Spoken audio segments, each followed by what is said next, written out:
पुराने मगध राज्य में एक बहुत ही धनवान सेठ रहा करता था। उसके पास बहुत धन दौलत थी। एक दिन उसने हिसाब लगाया तो पाया कि उसके पास जितनी भी दौलत है ये तो केवल उसके बच्चों तक के लिए ही पर्याप्त होगी। वह सोच में पड़ गया कि उसके बच्चों के बच्चे और फिर उनके बाद आने वाली पीढ़ियों के लिए धन की व्यवस्था कैसे होगी। धन के अभाव में तो उनका जीवन बहुत मुश्किल हो जाएगा। इसी बात के बारे में सोच सोचकर वह बहुत चिंतित रहने लगा। लेकिन उन्हीं दिनों तथागत गौतम बुद्ध मगध राज्य में पधारे हुए थे। तभी उसे किसी ने बताया कि तुम गौतम बुद्ध की शरण में जाओ, वो तुम्हारी चिंताओं का समाधान अवश्य कर देंगे।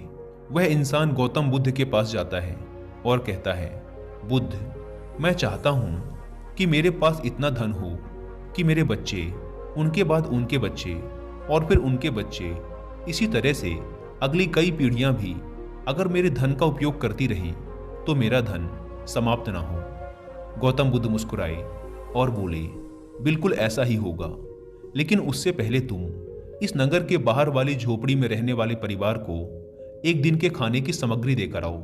यह सुन वह सेठ बहुत खुश हो गया और तुरंत ही एक दिन के खाने की सामग्री से भरा थैला लेकर नगर की बाहर वाली कुटिया में पहुंच गया। वह जैसे ही कुटिया के अंदर गया तो उसने देखा कि कुटिया के अंदर एक बूढ़ी सास और उसकी जवान बहू है। बूढ़ी औरत बैठकर ध्यान कर रही थी और उसकी बहू रसोई में खाना बना रही थी। सेठ ने बहू की तरफ देखकर खाने की सामग्री का थैला आगे बढ़ाते हुए कहा, मैं इस नगर का एक अमीर सेठ हूं और तुम्हारे परिवार के लिए एक दिन के खाने का राशन लेकर आया हूं, इसे रख लो। यह सुन बहू ने मना करते हुए कहा, लेकिन हमारे पास आज के खाने की व्यवस्था है। सेठ ने कहा, तो इससे कल के खाने की व्यवस्था हो जाएगी। उस औरत ने कहा, माफ करें, लेकिन हम अगले दिन के लिए भी इकट्ठा करके नहीं रखते। हम रोज के खाने की व्यवस्था रोज ही करते हैं। यह सुन उस सेठ ने सोचा, एक ये लोग हैं जो अपने कल के लिए भी इकट्ठा नहीं करते और एक मैं हूं जो अपने आने वाली कई पीढ़ियों के लिए धन इकट्ठा करने की चिंता में मरा जा रहा हूं।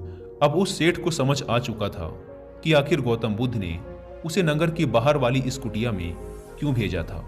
अगले दिन सुबह होते ही वह सेठ फिर गौतम बुद्ध के पास पहुंच गया और बोला, तथागत, आप जो मुझे समझाना चाहते थे अब मैं वह समझ चुका हूं, लेकिन क्या आप मुझे थोड़ा विस्तार से बताएंगे कि चिंता होती क्या है, यह कैसे पैदा होती है और इसका निवारण क्या है। गौतम बुद्ध ने कहा, कल के लिए की जाने वाली चिंता हमारे कल को बदले या ना बदले, लेकिन वो हमारी आज की खुशी जरूर छीन लेती है। चिंता एक ऐसी मानसिक बीमारी है जो हमारे जीवन से हर तरह की खुशी छीन लेती है और इसे नीरस बना देती है। असल में चिंता का कोई वास्तविक अस्तित्व नहीं होता। चिंता एक ऐसा भाव है, ऐसा विचार है जो आने वाले भविष्य के डर से पैदा होता है। जिन चीजों के ऊपर हमारा कोई नियंत्रण नहीं, जिनके लिए हम कुछ भी नहीं कर सकते, उन चीजों के बारे में बार बार सोचना ही तो चिंता है।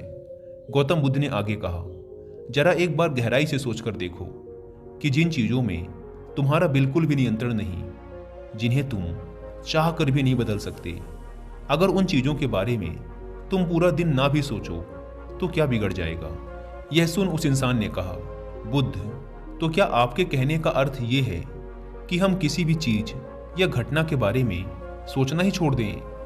बुद्ध ने कहा, जीवन में जो भी समस्या आई है या फिर आने वाली है उसके बारे में विचार करके उसका समाधान निकालना, ये तो हमारे बुद्धि का धर्म है। लेकिन उसी समस्या के बारे में निरंतर, लगातार, बार बार सोचना, ये एक मानसिक बीमारी है। जब हमारा दिमाग किसी एक घटना, किसी एक विचार में अटक कर रह जाता है, उसी एक चीज या घटना के बारे में पूरे दिन सोचता रहता है, बस उसी चीज में ठहर कर रह जाता है, तो ऐसा विचार हमारे जीवन से सारी खुशी, सारा चैन, सारा आनंद छीन लेता है। चिंता करने का सीधा सा अर्थ है कि जो हमारे जीवन में हुआ ही नहीं उसके बारे में व्यर्थ ही सोचते रहना। बुद्ध ने सेठ की तरफ इशारा करते हुए कहा, आखिर सोच सोच कर तुम क्या बदल लोगे, लेकिन हाँ, अगर तुम उसके लिए कुछ कर रहे हो तो जरूर कुछ बदलाव ला सकते हो। लेकिन अगर उस चीज या घटना के बारे में तुम बार बार सोचना छोड़ दोगे तो कुछ भी नहीं बिगड़ने वाला। तो क्यों सोचते रहते हो? एक ही बात के बारे में क्यों अपनी हर खुशी और जीवन की शांति को अपने ही हाथों उजाड़ रहे हो? लोग भविष्य की जिन घटनाओं के बारे में सोच सोच कर परेशान होते रहते हैं, उनमें से ज़्यादातर घटनाएं तो उनके जीवन में कभी घटती ही नहीं। चिंता करने से तुम्हारी आने वाली समस्याओं का समाधान नहीं होने वाला, लेकिन तुम्हारा आज का सुख चैन जरूर चला जाएगा। तुम एक बात का अनुभव करना कि चिंता से भरा 1 घंटा तुम्हें पूरे दिन की मेहनत से भी ज़्यादा थका देता है।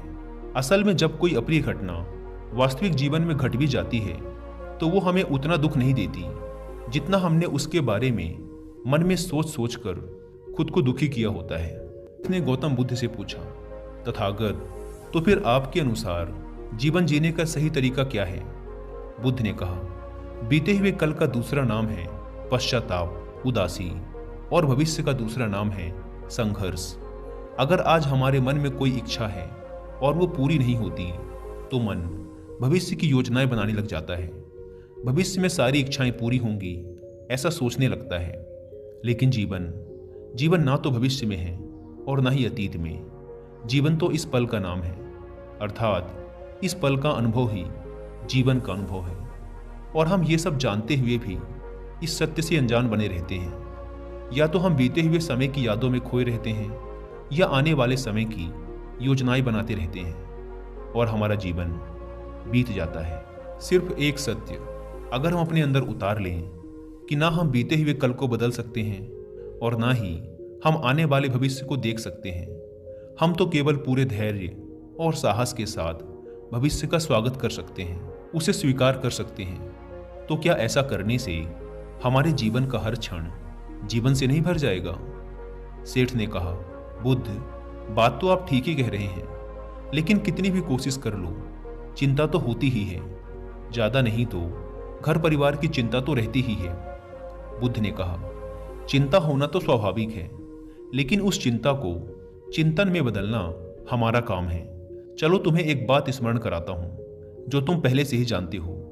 तुम्हारे आने से पहले भी ये संसार था, ये समाज था, परिवार था, और जब तुम इस दुनिया से चले जाओगे तब भी ये सब कुछ रहेंगे।